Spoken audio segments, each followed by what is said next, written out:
Assalamualaikum warahmatullahi wabarakatuh. Bertemu kembali dengan saya di channel YouTube Kanda Data. Pada kesempatan kali ini, Kanda Data akan kembali membagikan video-video bermanfaat. Ini video-video yang cukup penting menurut saya. Ini hal dasar, tapi kadang banyak yang membutuhkan informasi ini. Video kali ini adalah akan membahas bagaimana cara memahami dengan baik perbedaan apa itu data cross-section, data time series, pool data, dan data panel. Nah, ini akan mudah kita pahami kalau kita sudah memahami dengan baik titik-titik perbedaannya itu di mana. Yang pertama, untuk data cross-section. Apakah itu data cross-section?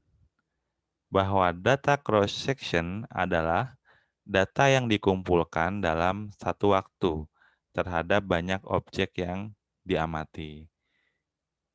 Ciri khasnya adalah kita lihat bahwa pengumpulan datanya adalah dalam satu waktu. Kemudian objek yang diamati bisa banyak.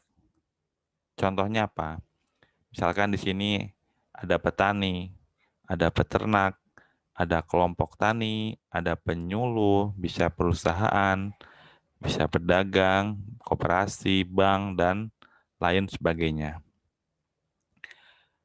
Cara mudah untuk memahami data cross-section ini, umumnya data ini digunakan dengan cara kita melakukan survei ke lapang. Ya, menggali data dengan respondennya tadi ini bisa petani, bisa peternak, bisa penyuluh. Kemudian kita data dari masing-masing variabel tersebut. Namun pendataannya dalam satu waktu, yaitu saat dilakukannya penelitian tersebut. Nah, itu dinamakan dengan data cross-section.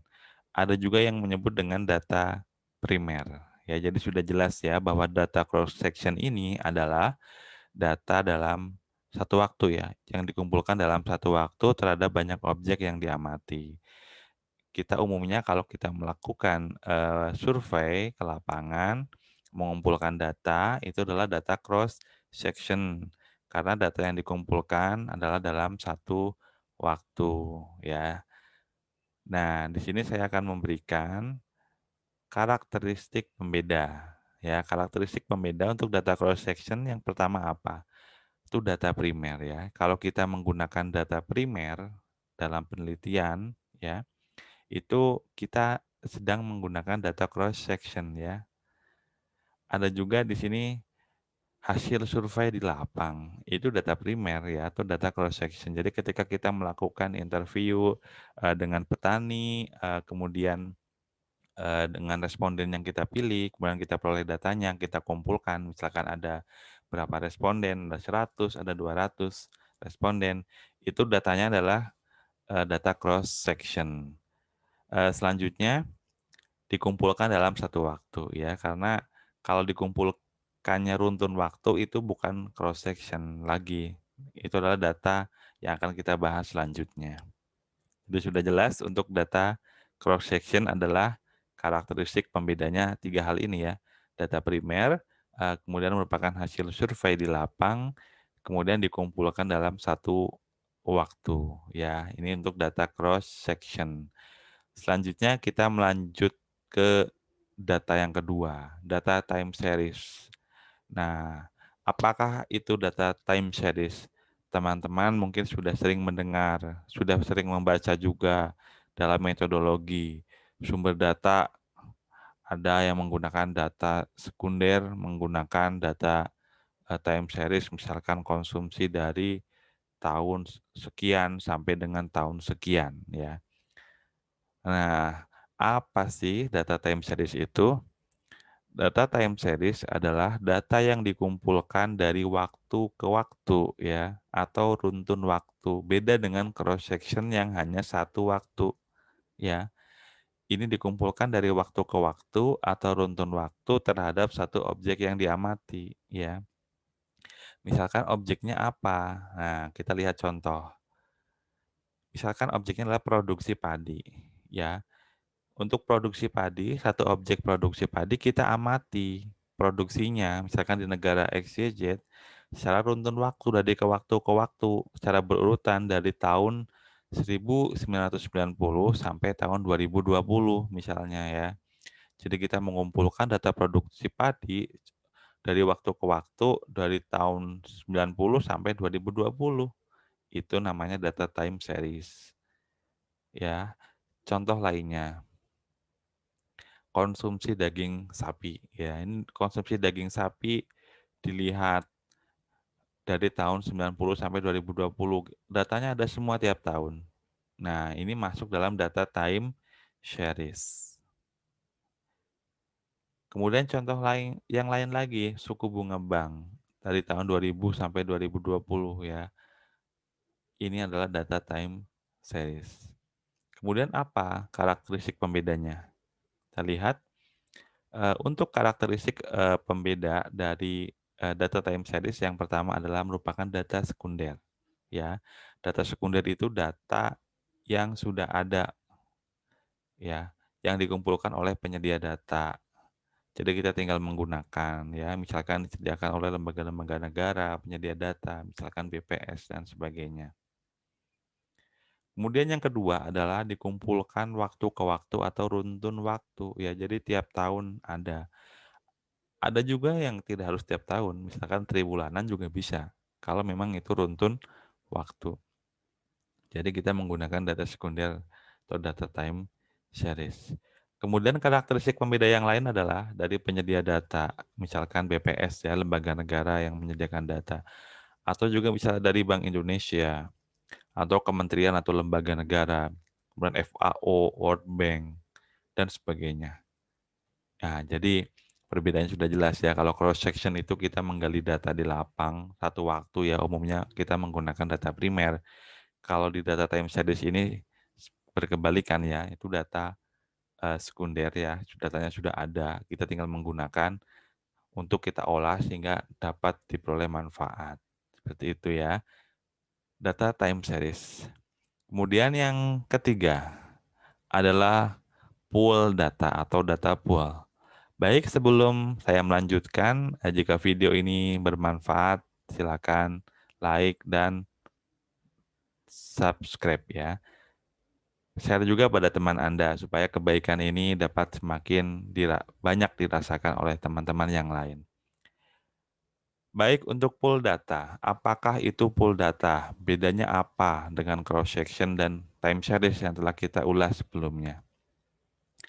Pool data adalah kombinasi ya. Jadi pool data itu adalah kombinasi dari data cross section dan data time series. Nah, bagaimana cara mengkombinasikan kedua jenis data ini? Nah, untuk memudahkan kita lihat contoh.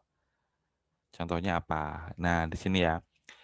Ada 10 perusahaan ya melakukan penjualan ya. Tentunya ya menghasilkan produk ya untuk dijual ya. Jadi penjualan produk dari 10 perusahaan yang dikumpulkan selama 5 tahun berturut-turut ya. Nah, kita dari sini kita bisa lihat kalau penjualan produk dari 10 perusahaan, nah udah seperti ini saja.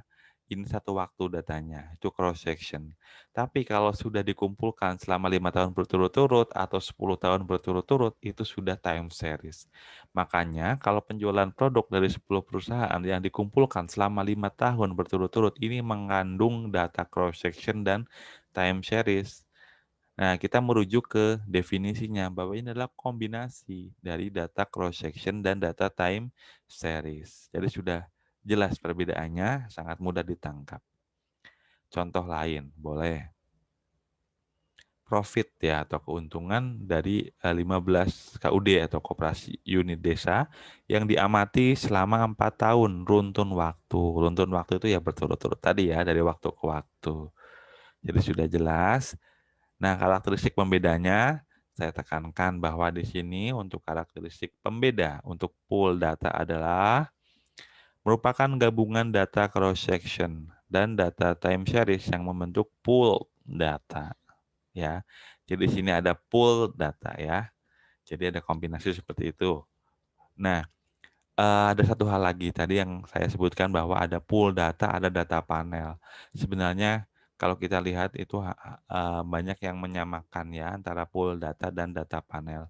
Kalau saya melihat dari beberapa sumber yang saya baca ya, saya menyimpulkan dan beberapa referensi itu juga bahwa di sini ada yang menyebutkan bahwa data panel ini adalah data cross section yang meliputi beberapa variabel dan sekaligus terdiri dari beberapa waktu.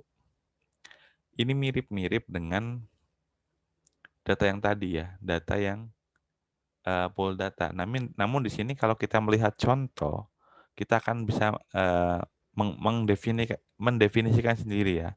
Ini adalah silakan didefinisikan membuat definisi yang paling mudah dipahami dan ditangkap oleh pembaca ya. Kalau menggunakan contoh seperti ini. Ada sebanyak 100 responden ya. Misalkan responden ini adalah petani yang diukur pengeluaran rumah tangganya ya pada tahun 2015. Nah, kemudian 100 responden yang sama ini diambil datanya kembali pada tahun 2020. Jadi 5 tahun kemudian 100 responden yang sama kita ambil lagi datanya. Kita ingin melihat ya. Nah, itu disebut dengan data panel ya. Jadi kalau didefinisikan adalah data cross section yang meliputi beberapa variabel dan sekaligus terdiri dari beberapa waktu ya. Kalau datanya di sini misalkan respondennya ada yang pindah petaninya, ya kita cari yang memiliki karakteristik yang serupa ya. Misalkan dari jenis kelamin laki-laki laki-laki ya. Misalkan dari luas lahan sebelumnya sekian hektar lahannya ya cari yang sama karakteristiknya hampir sama itu ya. Itu untuk data panel. Jadi karakteristik pembedanya adalah cross section sekaligus terdiri dari beberapa waktu. Kemudian tidak dilakukan pengelompokan seperti pool data ya. Jadi ini perbedaannya. Semoga tercerahkan ya. Tadi sudah saya sampaikan perbedaan antara data cross section, data time series, pool data dan data panel. Semoga bermanfaat, dapat digunakan oleh teman-teman yang membutuhkan. Semoga bermanfaat. Sampai jumpa di video bermanfaat yang akan data sajikan di video berikutnya. Salam sehat selalu. Assalamualaikum warahmatullahi wabarakatuh.